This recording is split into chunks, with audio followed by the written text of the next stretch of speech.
precious spirit soul that you are. I forgot there's people sleeping up here because it's early in the morning. It's great.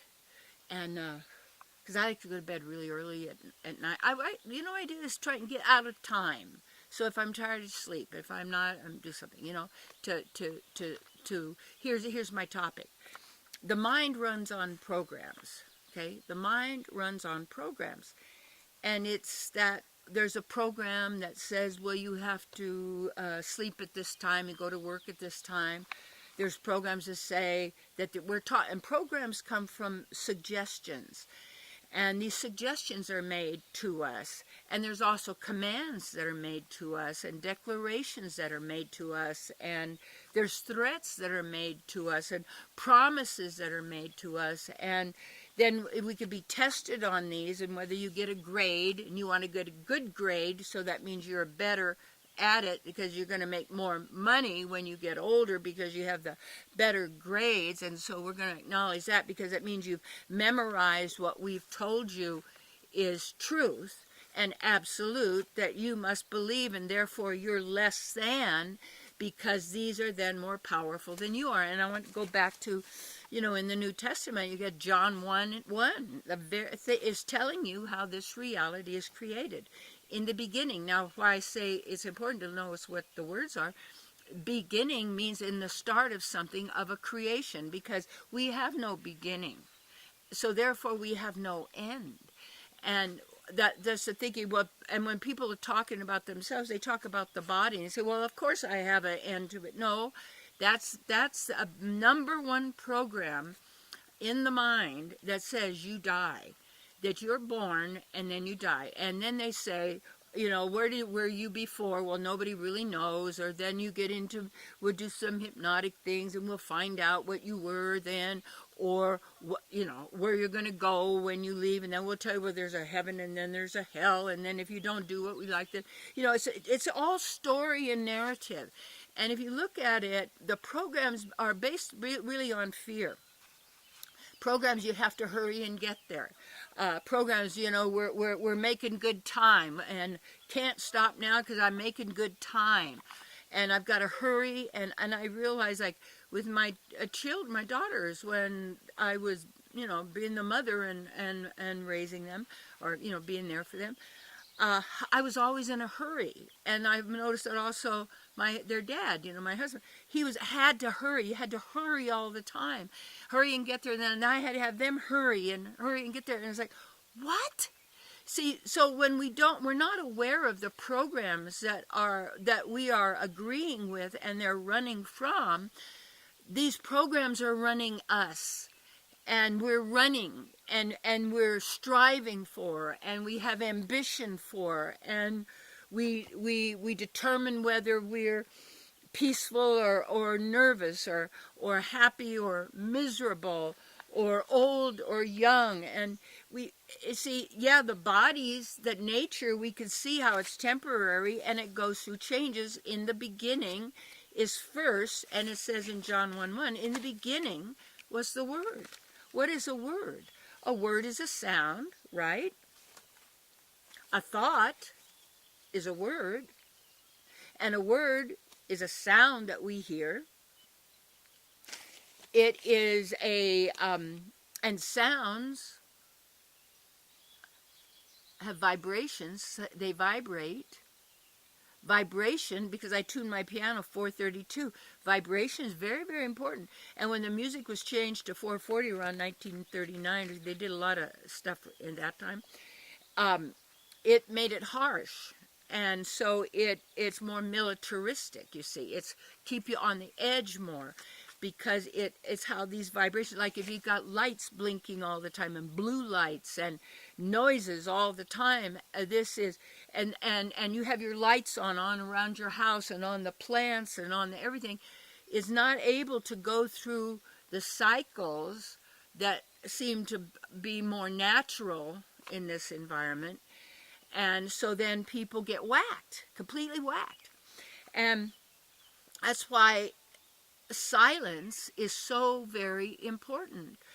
And then there's the program that, well, I could get something on my phone. You see, the problem is the programming also with electronics and with mobile units of where you can access the internet. And it's a net within. It captures, the net is a net. It's how you capture something. You put it in a net, internet.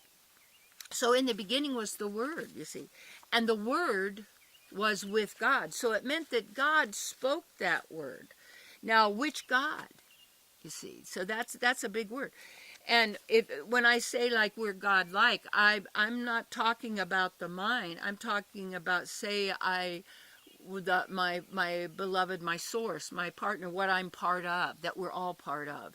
And yet all individuals, I've been there, I know this. This is not stuff I'm telling you to believe. This is my realizations from my work as a spiritual sleuth, as always looking for clues. Because I remember like in high school, I'm in that time, 17 years, been around here and getting ready to go out into the world. And I'm going, what do I do? I mean, I want to I'd like to have a good life. I don't know what to do, how to make it, how to happen it. And so I remember this night, and I when I got into bed, and I always said the Lord's Prayer for some reason. We didn't have a big religious training or like that. My great-grandmother, she was a metaphysician. She's my spiritual partner. And so anyway, I said the Lord's Prayer, but then I said to God, the divine, I said, I don't know if you exist or not.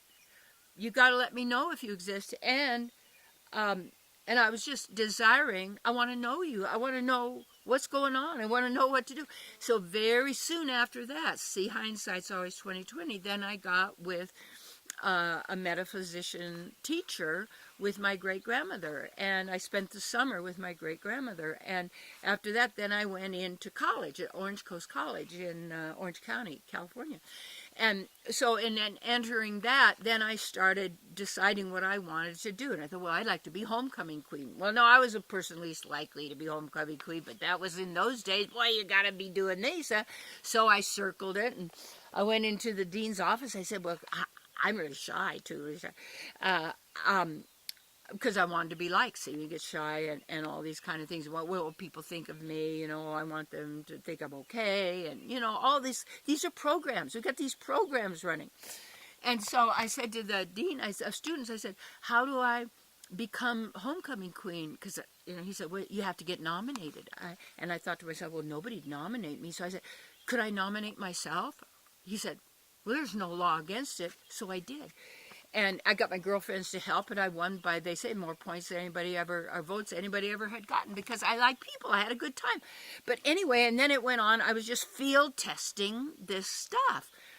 And to think that I had some control over my life or what happened, and it wouldn't be like all these people I was seeing and all the troubles they were having and all the stuff they were going through. And especially like in the family, how they all kind of hated each other and judging each other, but you're all hanging out together and talking about each other behind each other's backs, saying what's wrong with them. And these are all programs. Where are you getting all this information? What are you believing? Who told you this? Where's it coming from? What was their intention? What was all that? What was to get you? Because you are a creator being. In the beginning was the Word, and the Word was with God. So you being God-like of the divine, when you speak the word, you see, then the Word was God. That's what it says. That meant the Word then, when God spoke it, when we spoke it, or the divine, whoever was the creator God, or whoever the false God, whoever it was, whatever did, spoke that sound. And that sounds have vibrations, and vibrations are energy, and energy is light. Energy glows, and this is a light manifestation. Sound, light, you see, all of that. And in the beginning was the Word, and the Word was with God, and the Word was God. That means then the Word became superior to the creator of the Word. See? It then took command, because we gave it, and you take it back, you see. You take it back. And you start to look that program. Oh, well, look at that program. Right. Look at how I'm operating here.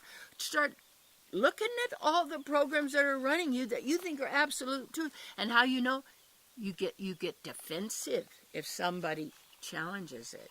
You react if someone doesn't behave like you believe they need to in order for you to feel good, you see, and to do this. So you start looking at what are all these, what programs are running me. And that's one of the things that we do when we do our workshops.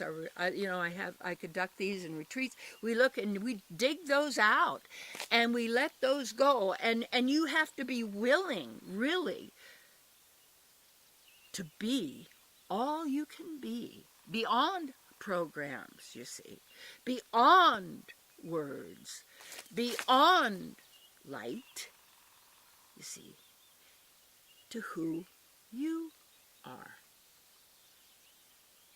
you see.